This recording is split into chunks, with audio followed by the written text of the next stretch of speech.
Bonjour, bonsoir à tous. Nous sommes le mercredi 8 janvier 2014. Merci de votre fidélité. Bienvenue dans ce journal Pulsation, l'essentiel de l'actualité de la journée.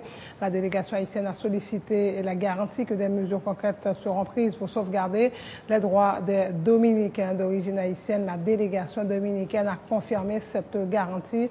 C'est en tout cas ce qui ressort de la déclaration conjointe des membres de la commission mixte haïtiano-dominicaine après environ 4 heures de discussion mardi à Ouanamet. La prochaine rencontre aura lieu le 3 février à Imani, en territoire voisin. Le plan de régularisation présenté par les Dominicains ne devrait pas concerner les Dominicains qui ont été dépouillés de leur nationalité en raison de leur origine haïtienne. C'est la position défendue par la délégation haïtienne. La question relative à l'arrêt 168-13 de la Cour constitutionnelle dominicaine a été largement abordée lors des discussions, rapporte le chancelier haïtien Pierre-Richard Casimir. Le groupe d'appui aux rapatriés réfugiés émet des réserves par rapport à la déclaration conjointe. Rien de concret, déplore le coordonnateur du GAR, Jean-Baptiste Azoulin. Les travaux de reconstruction de l'hôpital Saint-François de Sales, partiellement détruits lors du tremblement de terre de janvier 2010, sont à une phase très avancée, devraient prendre fin d'ici un an. Ce sont des ONG religieuses œuvrant dans le domaine de la santé qui financent en grande partie la réalisation de ces travaux, dont le coût est évalué à 15 millions de dollars américains.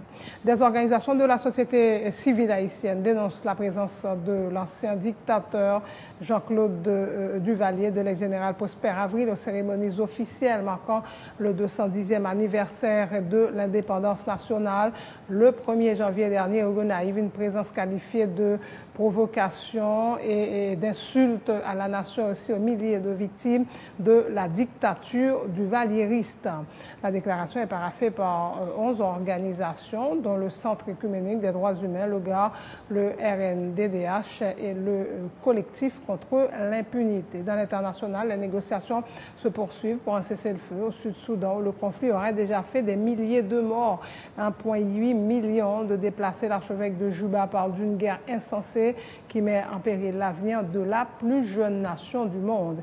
Et puis en sport, la Coupe du Monde 2022 de football au Qatar ne se déroulera pas en juin-juillet, mais en hiver. Le secrétaire général de la FIFA, Jérôme Valcke, a affirmé qu'elle devrait être organisée entre le 15 novembre et le 15 janvier au plus tard pour éviter la température caniculaire qui sévit cet été dans l'Émirat. Aucune décision n'a été prise en ce sens, rétorque la FIFA dans un communiqué. Voilà, mesdames et messieurs, pour le menu du journal.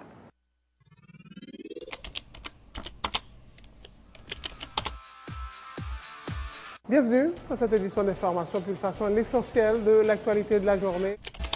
Merci de votre fidélité. Bienvenue dans ce premier numéro de Pulsation Week-end.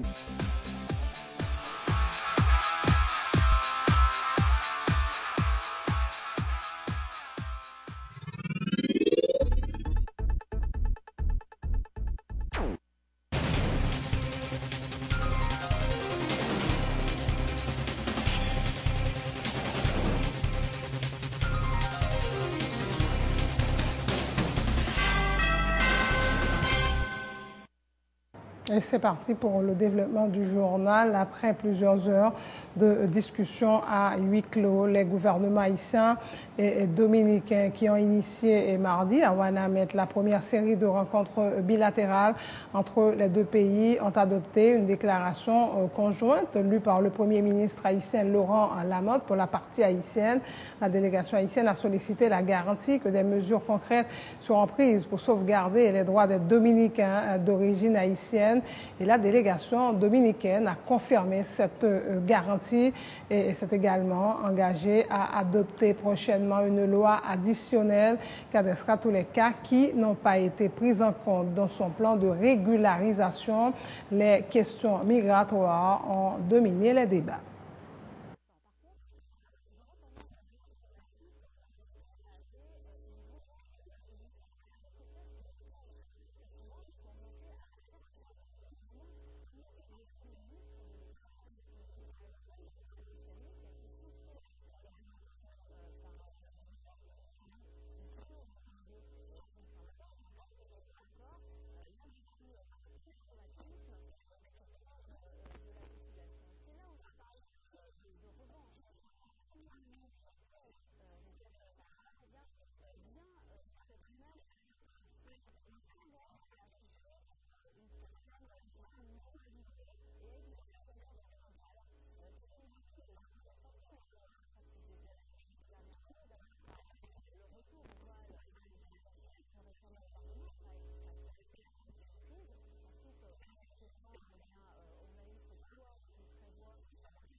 Et pour ce qui est des questions relatives aux échanges commerciaux à la frontière, les deux pays ont mis l'accent sur la nécessité d'organiser, de régulariser les marchés binationaux. Un accord devait être bientôt finalisé par l'administration des douanes des deux pays et portera sur l'organisation de ces marchés. Concernant la sécurité et le renseignement, un protocole d'accord devrait être également signé entre les deux pays et portera sur la lutte conjointe contre le crime organisé, le trafic de stupéfiants et la criminalité transnationale.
Le ministre des Affaires étrangères, Pierre-Richard Casimir, a indiqué que le plan de régularisation des étrangers en situation irrégulière en République dominicaine va permettre aux ressortissants haïtiens de bénéficier des avantages sociaux et de pouvoir travailler en toute liberté de l'autre côté de la frontière. Il fait remarquer cependant que ce plan de régularisation ne devrait pas concerner les ressortissants dominicains qui ont été dépouillés de leur nationalité, justement en raison de leur origine haïtienne. Durant la phase de mise en œuvre du dit plan, qui s'étendra sur une période de 18 mois, les autorités dominicaines ont garanti qu'il n'y aura plus de déportation pour quelque raison que ce soit, a rapporté Pierre-Richard Casimir. Le plan de régularisation, j'en nous dis, le nous tendez, nous concerné surtout des étrangers qui vivent en République dominicaine. Ce n'est pas seulement des Haïtiens. Et il y a un point fort que lien, c'est surtout de reconnaître la nécessité pour que des gens qui sont en situation irrégulière la caillou en termes d'immigration pour des visas temporaires, il y a des résidences. Ils reconnaître que quel que soit les gens qui rentrent, pas dire que les gens qui peuvent rentrer, non, les gens qui sont déjà en République dominicaine, il y a des documents. Et les documents, c'est que vous reconnaissez que les gens ont des droits en termes d'immigration vivent en République dominicaine. Et une fois que les gens ont un papier, ça, naturellement, pas de document du tout qui a prouvé même l'identité, l'État haïtien, pour ce qui s'agit des Haïtiens, il y a obligation pour le acte de naissance, pour des documents de voyage, passeport, dans le cas qu'il y a des visas temporaires pour une catégorie de monde, qui a des résidences, automatiquement, les gens pourront bénéficier d'une série de protection sociale. Ils vont beaucoup plus facilement à l'hôpital, ils vont à l'école, petit à l'école. Voilà un peu ce qui est contenu dans ce plan.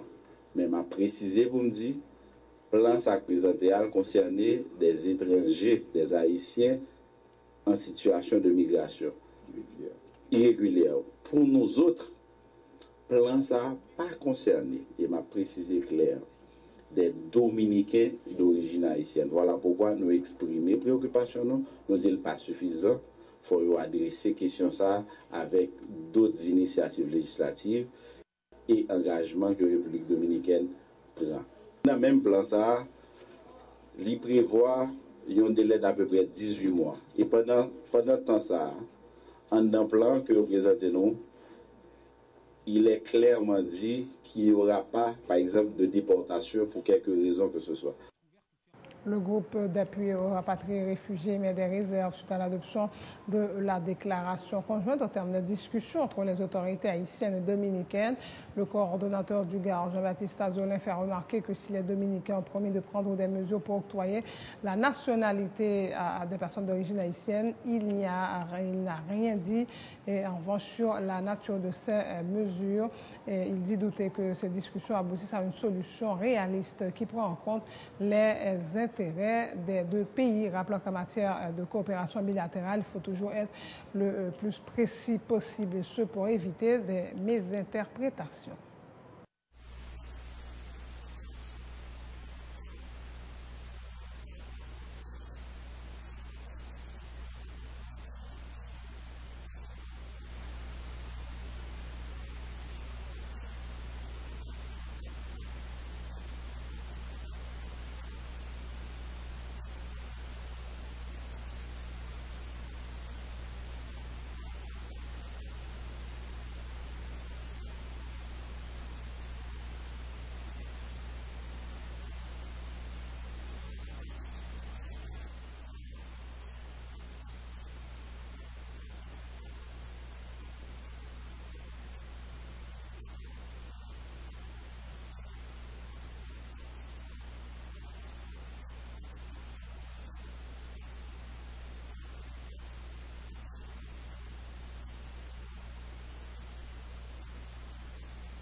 Autre point de l'actualité, les travaux de reconstruction de l'hôpital Saint-François-de-Sales, partiellement détruits lors du tremblement en deux terres de janvier 2010, soit une phase très avancée et devrait prendre fin d'ici un an. Ce sera un centre médical universitaire moderne, promet le directeur général de Caritas Haïti. Ce sont en effet les ONG religieuses œuvrant dans le domaine de la santé qui financent en grande partie la réalisation de ces travaux dont le coût est évalué à 15 millions de dollars américains. Une messe a été chantée ce mercredi en mémoire des victimes du séisme. Suivez ce reportage de Robinson Joseph. Situé au centre-ville de Port-au-Prince, l'hôpital Saint-François-de-Sales a été partiellement détruit lors du séisme dévastateur du 12 janvier 2010. 4 ans plus tard, les travaux de reconstruction sont à une phase très avancée. Dans une année, le nouvel hôpital devrait être fonctionnel. Il s'agira d'un centre médical universitaire moderne, selon le directeur général de Caritas Haïti, le père Serge Béchadik. L'hôpital Saint-François-de-Sales, actuellement en reconstruction, sera totalement opérationnel à partir de janvier 2015.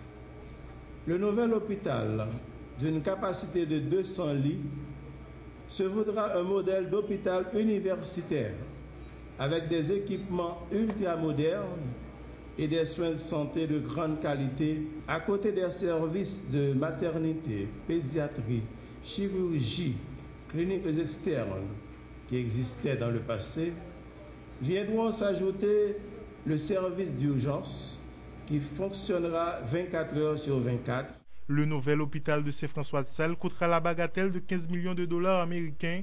Les travaux sont financés en grande partie par des ONG religieuses œuvrant dans le domaine de la santé. La reconstruction de l'hôpital avec les équipements qui seront mis dedans va coûter 15 millions de dollars. Ensuite, il y a une certaine somme pour garantir le fonctionnement de l'hôpital jusqu'à septembre 2016. En tout, ça va coûter 22,5 millions de dollars. Ainsi répartis, le Catholic Relief Services, CRS, a fourni une contribution financière de 12,5 millions de dollars. La Catholic Health Association des États-Unis a fourni une contribution financière de 8,5 millions de dollars.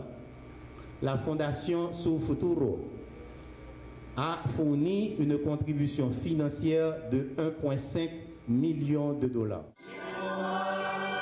Ce mercredi 8 janvier 2014, une messe a été dite en hommage aux nombreuses victimes du tremblement de terre. Dans son homélie, l'évêque auxiliaire de l'archidiocèse de Port-au-Prince, Monseigneur Éric Toussaint, a également sollicité l'aide de Dieu dans le cadre de la reconstruction du pays. Nous sommes là, enfin, pour demander au Seigneur non seulement d'accueillir nos morts dans le repos éternel, mais encore et surtout de nous guider davantage sur le chemin de la reconstruction et le chemin de l'espérance. Le séisme du 12 janvier 2010 a fait entre 250 000 et 300 000 morts selon les chiffres officiels. Environ 300 personnes ont péri sur le site de l'hôpital de Saint-François-de-Sales. Les victimes étaient plus de 300.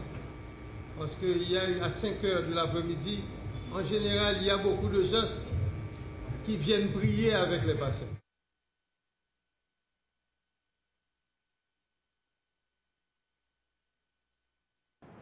Dans une déclaration conjointe, plusieurs organisations de la société civile haïtienne dénoncent la présence de l'ancien dictateur Jean-Claude Duvalier, de l'ex-général Prosper Avril aux cérémonies officielles marquant le 210e anniversaire de l'indépendance nationale. Ces organisations se disent profondément indignées par la présence de ces anciens tortionnaires lors de cette cérémonie qu'elles qualifient de provocation et une insulte inqualifiable à la nation et aussi au milieu de victimes de la dictature duvalieriste. Ces organisations rappellent que Jean-Claude Duvalier est actuellement inculpé devant la justice haïtienne pour crimes contre l'humanité et financier et appellent tous les secteurs de la société à refuser la réhabilitation du duvalierisme et la banalisation de l'impunité.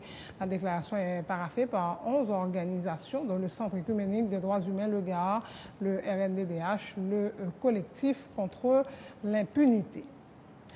Le ministère de la Culture rend hommage au poète, romancier, neurologue haïtien Jean Métellus, décédé le 4 janvier dernier à l'âge de 76 ans. Dans un communiqué publié le 7 janvier, le ministère de la Culture rappelle que Jean Métellus a reçu plusieurs prix internationaux, dont le prix André Barré de l'Académie française en 1982 et le prix international de poésie de la langue française Léopold Sédar Senghor en 2006.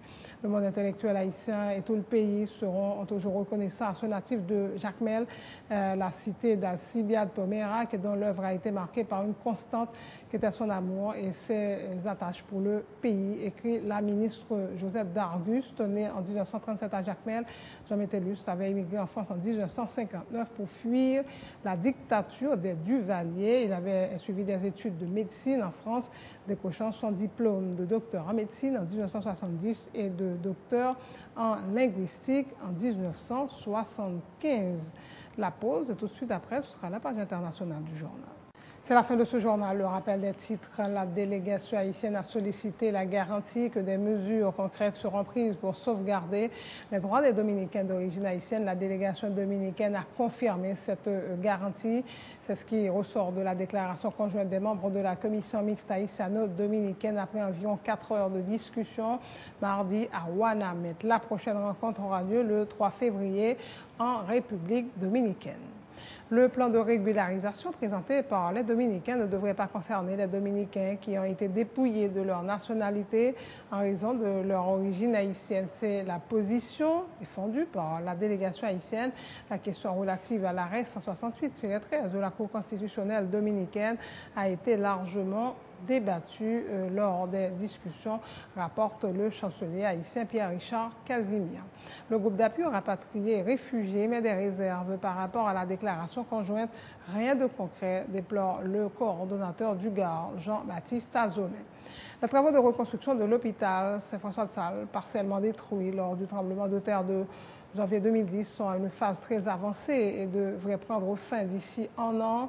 Ce sont des ONG religieuses œuvrant dans le domaine de la santé qui financent en grande partie la réalisation de ces travaux dont le coût est évalué à 15 millions de dollars américains. Dans une déclaration conjointe, les organisations de la société civile haïtienne dénoncent la présence de l'ancien dictateur Jean-Claude Duvalier et de l'ex-général Prosper Avril aux cérémonies officielles marquant le 210e anniversaire de l'indépendance nationale. Une présence qualifiée de provocation et une insulte à la nation et aussi aux milliers de victimes de la dictature duvalieriste. La déclaration est paraphée par 11 organisations, dont le Centre écuménique des droits humains, le GAR, le RNDDH et le collectif contre l'impunité. Les négociations se poursuivent pour un cessez-le-feu au Sud-Soudan, où le conflit aura déjà fait des milliers de morts, 1,8 million de déplacés. L'archevêque de Juba parle d'une guerre insensée qui met en péril l'avenir de la plus jeune nation du monde. Et puis sport, la Coupe du Monde 2022 de football au Qatar ne se déroulera pas en juin-juillet, mais en hiver. Le secrétaire général de la FIFA, Jérôme Valk, a affirmé qu'elle devrait être organisée entre le 15 novembre et le 15 janvier au plus tard pour éviter la température caniculaire qui sévit cet été dans l'Émirat. Aucune décision n'a été prise en ce sens, rétorque la FIFA dans un communiqué. Merci de votre attention. Bonne suite de programme sur Télé Pluriel.